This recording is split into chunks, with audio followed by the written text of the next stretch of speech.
world of AI and a lot of new creators and innovators, there's a lot of question marks that come up on the rights that these innovators have.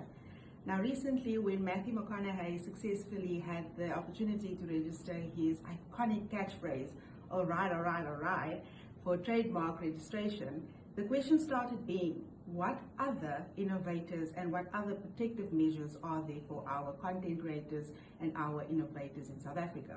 Now, traditionally speaking, in South Africa, we primarily look at the Trademarks Act, which governs how you can register a trademark in South Africa.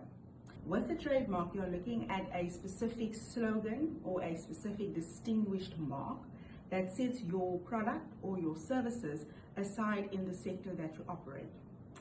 The next question then becomes, can a slogan or a catchphrase in South Africa actually get you to register a trademark successfully?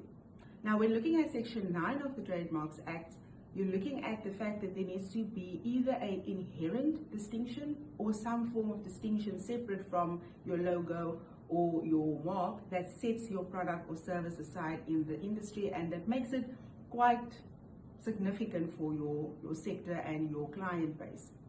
The issue becomes that although a slogan and catchphrase could be part of your branding, which becomes a trademark and you could potentially register that, the protection of your voice and the distinction of the tone of your voice is not always so easy to protect. And the default then is to perhaps go and consider looking at our copyright law and see if we can borrow some protection from that instead of our Trademarks Act. And the reality is then that South Africa is not yet there to protect ourselves to get to the level of a Matthew McConaughey to register your voice, the tone, and the slogan. Now, why would that be an issue, you'd ask?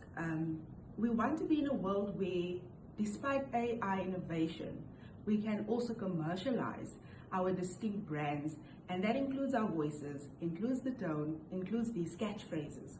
Whether you are speaking about a hello Hanays from Kim K, whether you're speaking about Mweni Yella from our city Makoti in South Africa, these are the type of things that brands are associating themselves with and they can make money.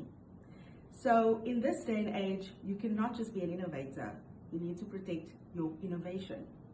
If you've got any questions, please do reach out to our team that can look into the regulatory frameworks that could potentially protect your trademark, slogan, or catchphrase.